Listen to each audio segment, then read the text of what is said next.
What's the chatter, everyone? My name's Corman590 and we're back today with another video from the league.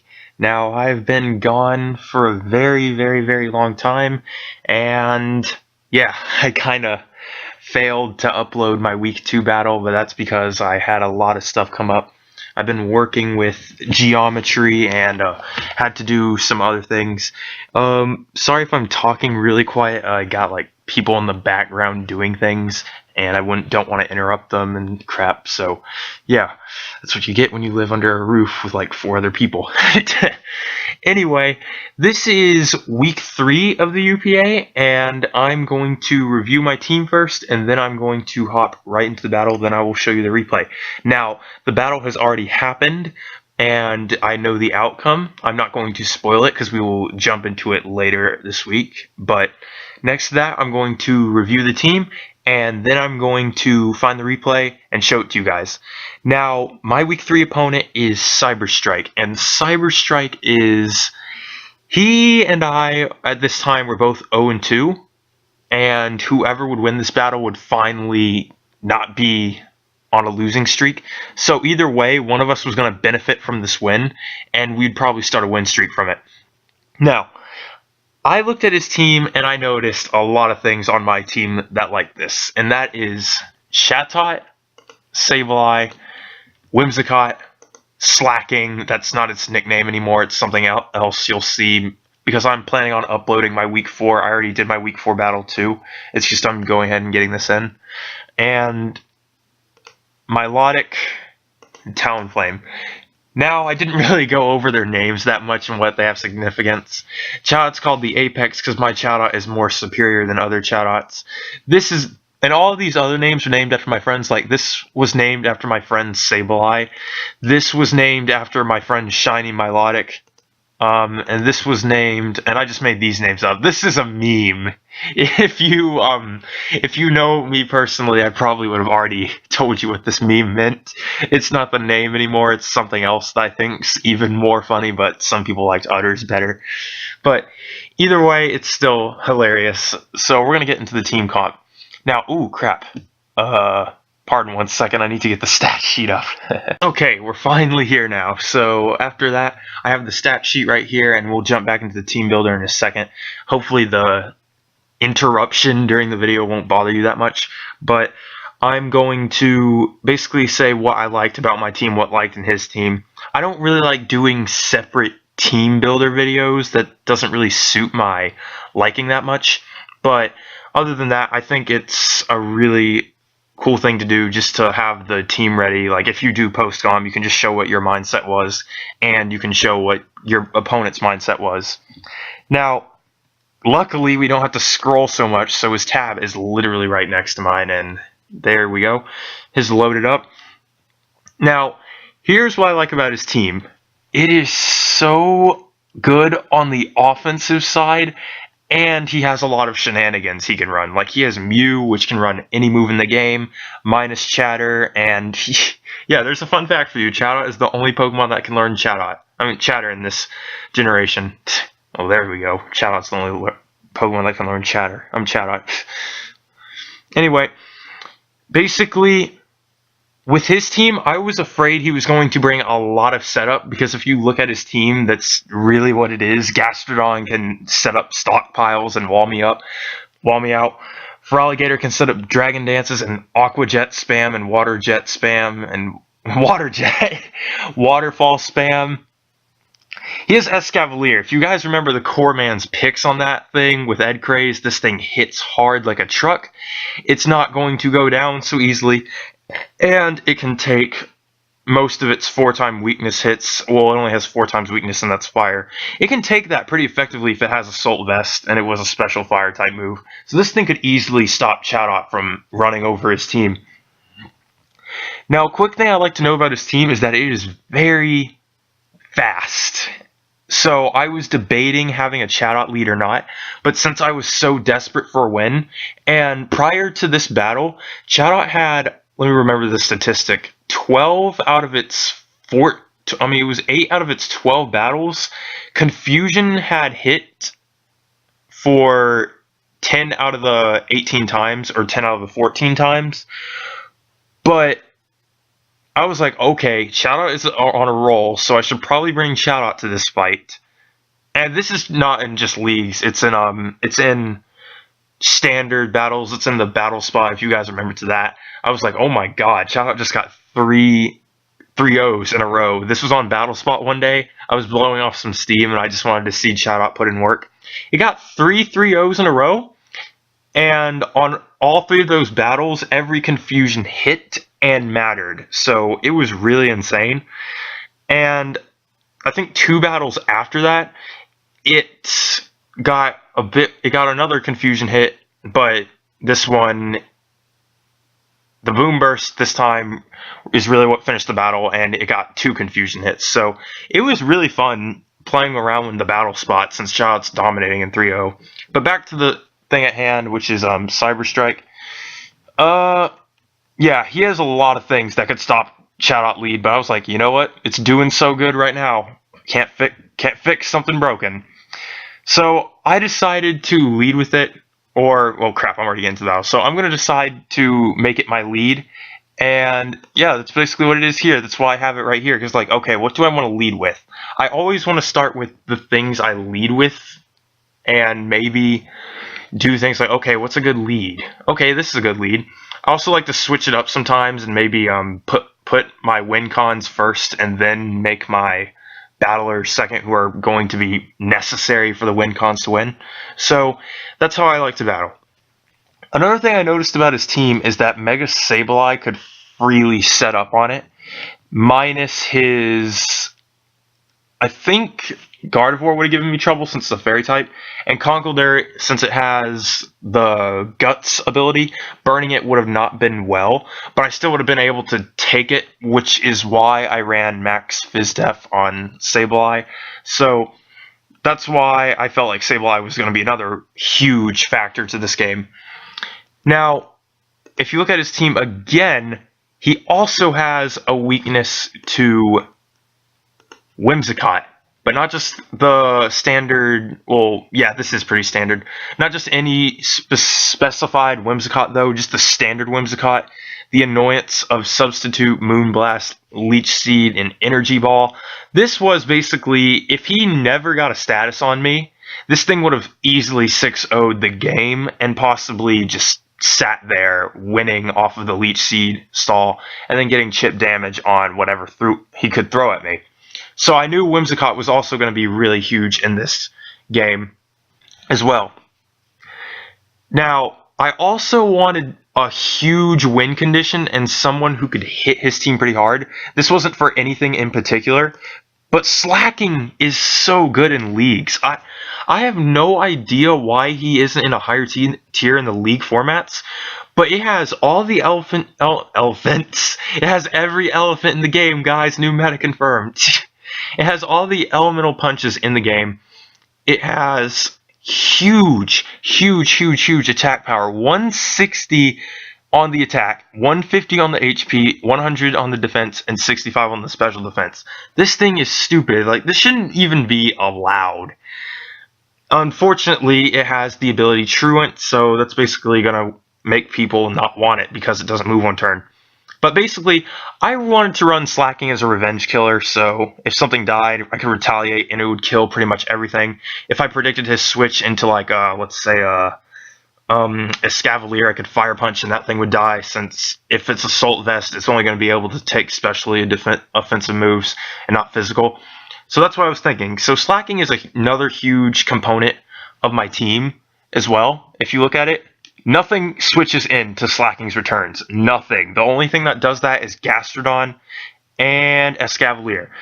But since Slaking has the Assault Vest, he's going to be able to take hits on the physical and special side, and he's going to be able to handle things with ease. Now, the last thing I wanted to point out about this team, or the last 2 things, was Milotic. Now, this team may look like Milotic isn't favored a lot, but I wanted... here's the thing that was going on with this week. There was a lot of hacks in all the battles. People were getting paralyzed left and right. So I kind of wanted to have something to answer to hacks just in case it came up. So I brought Milotic, and naturally Milotic has Marvel Scale. If this Pokemon is statused, its defense is 1.5. So now I can take physical hits and special hits, and that's why I have this setup here. Basically, I have it on 72, so it can hit pretty much everything. 248 on the health, that way if he has some sort of hazard setup, I wouldn't take so much damage. And if he wanted to, like, Toxic or Enemy, or if he wanted to throw any sort of status, I'd just win the game from there and do things. The only problem would be Gastrodon, and Gastrodon does become a problem later in the battle, as you will see.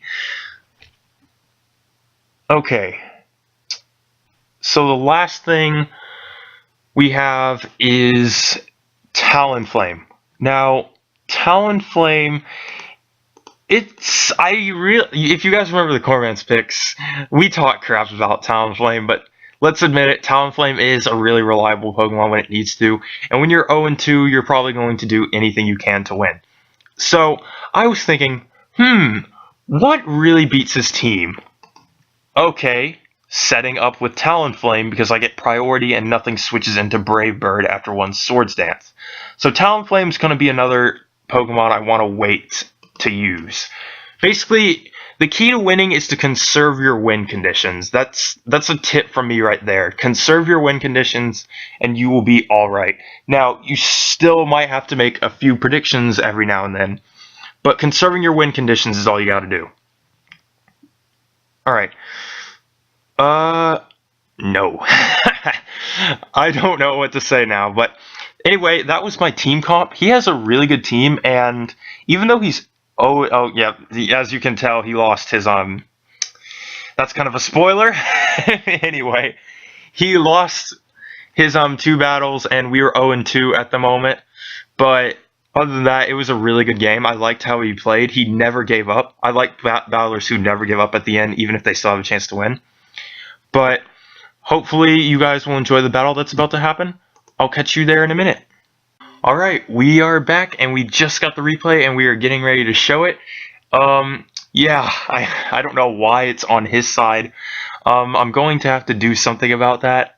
The moment the battle starts, I'll just switch it to my side. So yeah. As you can see, his team consists of Mew, Gastrodon, Feraligatr, Noivern, Conkeldurr, and his Mega Charizard X. So, what I wanted to do was, like I said before, Chatot was a really good lead. It's an even better league now, since the only 2 things that outspeed upon entering the battle are Mew and Noivern. So, now I'm like, okay, I'm liking Chatot's lead options here. Conkeldurr has priority, but Confusion, like I said, Hacks has been so powerful this week. Like, if you look on the chat on the right-hand corner, you can just tell, like, everyone's like, oh no, this is going to be bad. So, yeah, even though they're requesting for non-hacks, I have to. A Chatot lead has to happen.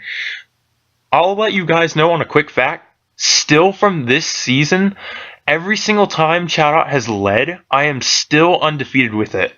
So that's a really, really cool thing, that for every battle Chatot leads, I still haven't lost the battle for every time Chatot's left. So it's a really cool streak going on.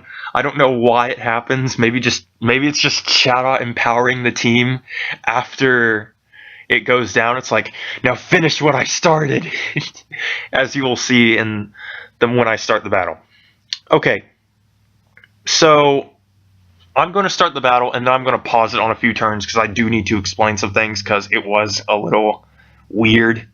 So, yeah, we're going to start the battle, and we're going to pause it immediately, like right here. So, what is about to happen now is very controversial for a few reasons. Oh, well, first let's switch the sides.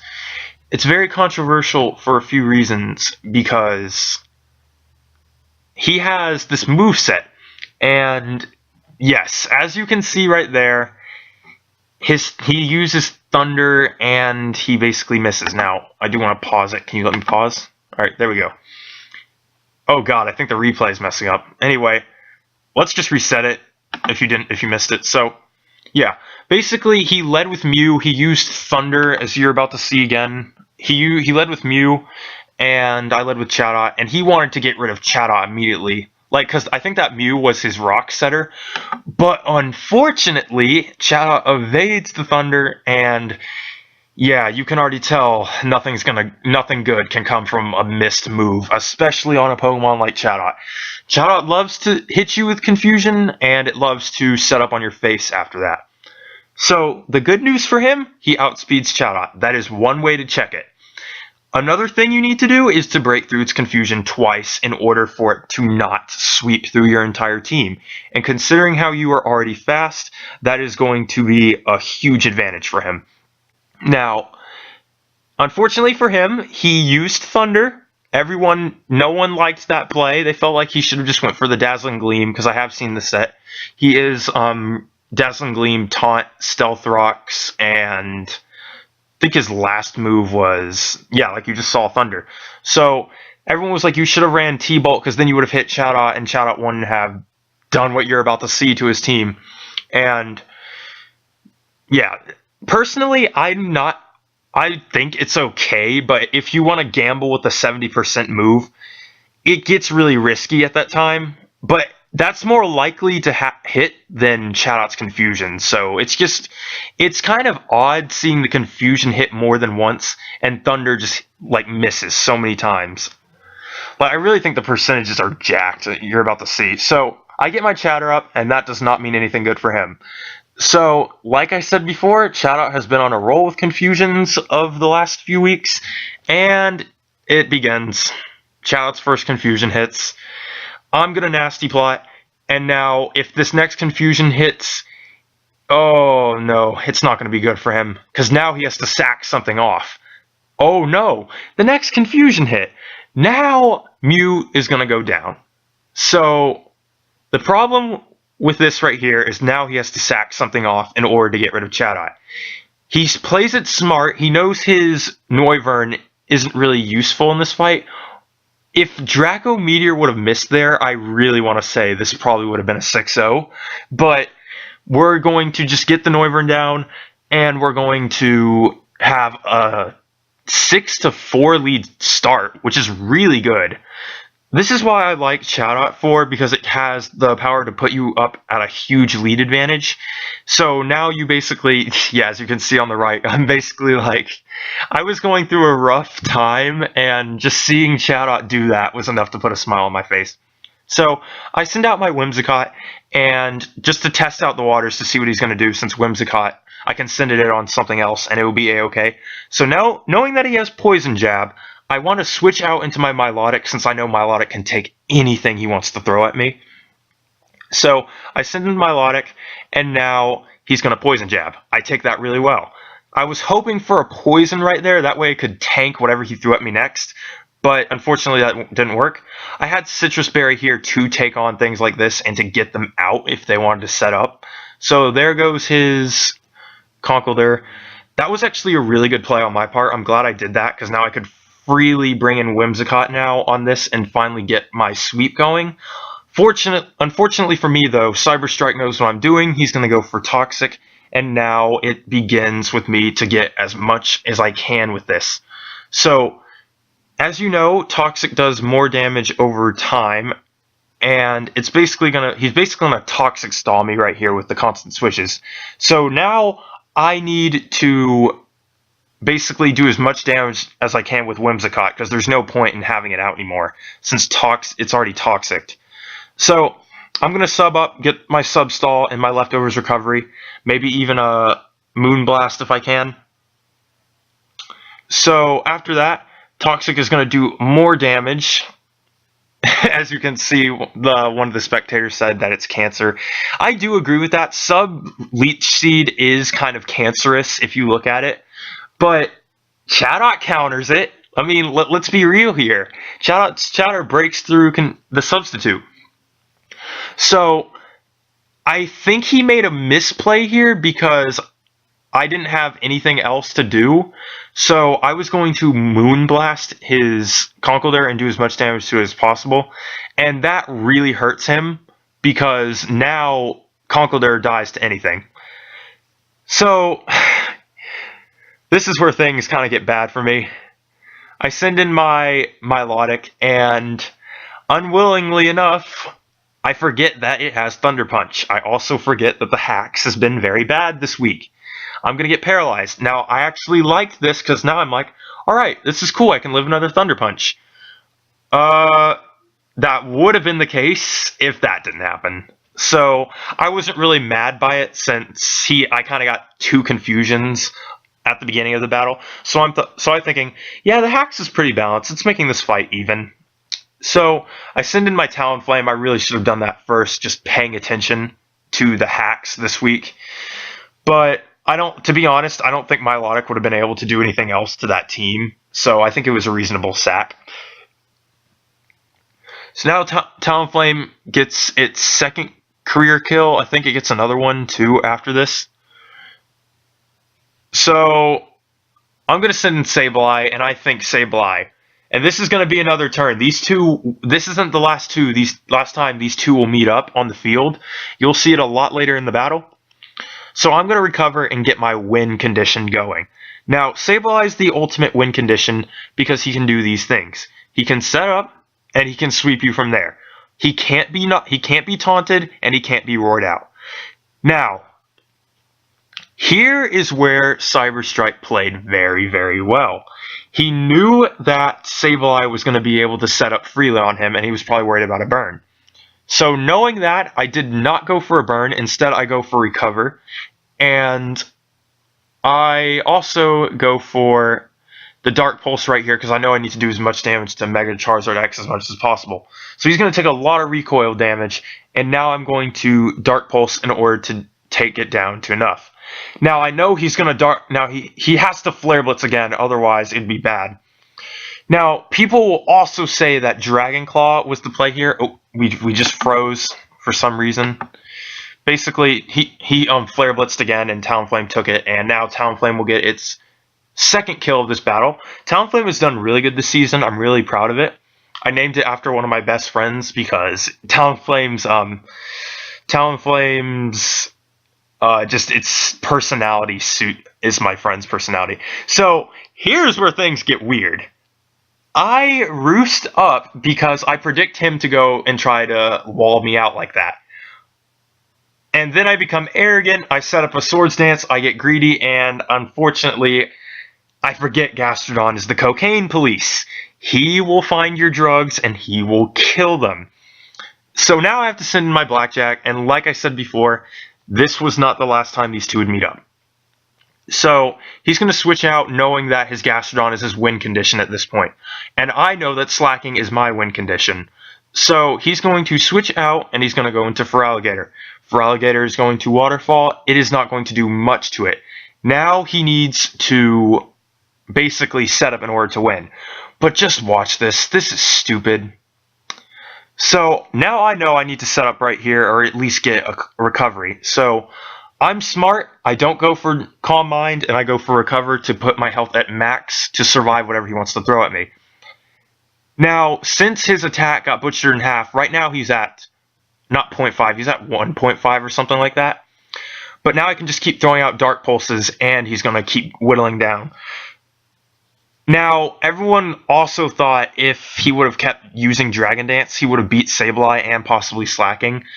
But if he kept doing that, the Dark Pulses would have kept stacking up, and then he would have basically been at neutral by the time he would have been at red. So Slaking probably could have revenge killed or something like that. Now, this is where it begins. This is what we call a stall war. A stall war is where two Pokemon basically do this and they try to outwall each other. It's basically a wall versus a wall. When a wall goes up against a wall, another wall is going to try and set up to beat that wall. But it also turns into this. So he has nothing else that can switch into burn since everything else is dead. And I'm going to burn him. I'm going to recover back up because now I can just stall him out too. I get scalded. I'm not bothered by it since I know I have Slaking in the back. I know I can win this stall war if I play my cards right. So This became a very intense battle between me learning when to know how to use Calm Minds and me knowing when to use Dark Pulse. Luckily, I watch a lot of Verlisify, so this is easy. I watch Verlisify use Mega Sableye, and I know how to use them really well. So this is going to be me Calm Minding on this turn. That way I can set up and win.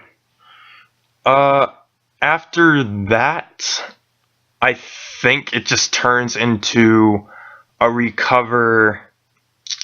Oh, right, I forgot to mention, that was really smart. He also packed Clear Smog on his Gastrodon in order to stop Mega Sableye from setting up. So I'm like, uh-oh, I should be very, very worried right now. So now I have to whittle this thing's health down to basically 0 in order for me to get a win. This is 2 0-2 teams fighting to get a win. None of us are going to back off that easily.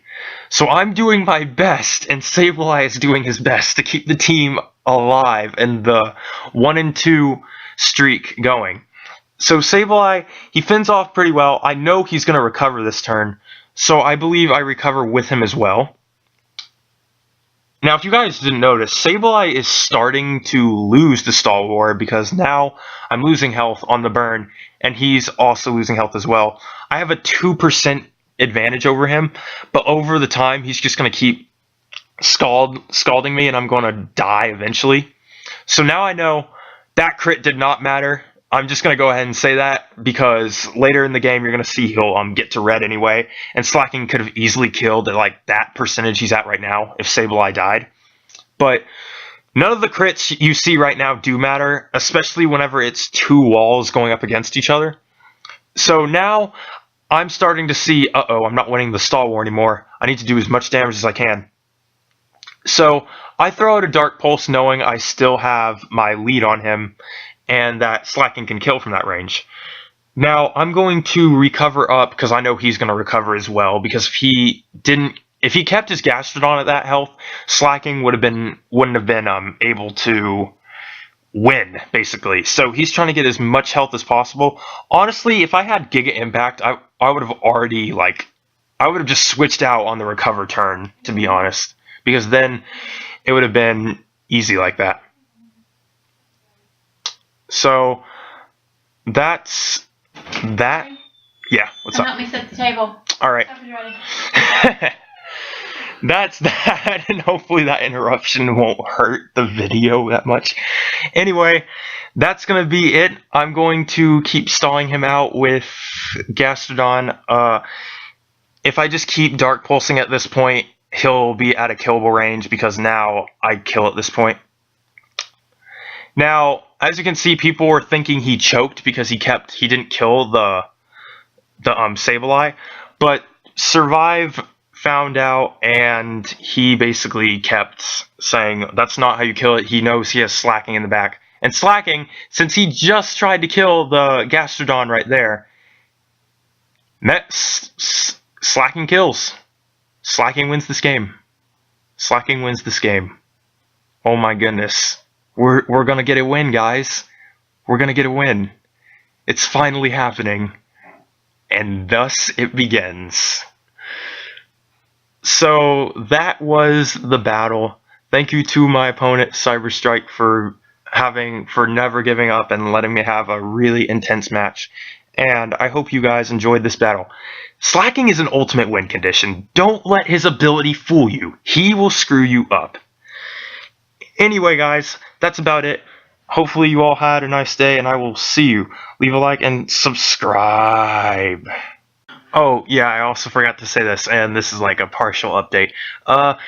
I'm canceling the Mother series because I can't get around the time to do it, and I just don't feel like playing a game like that old. Like, I felt like it wasn't as popular as the other series, so I'm just going to cancel that.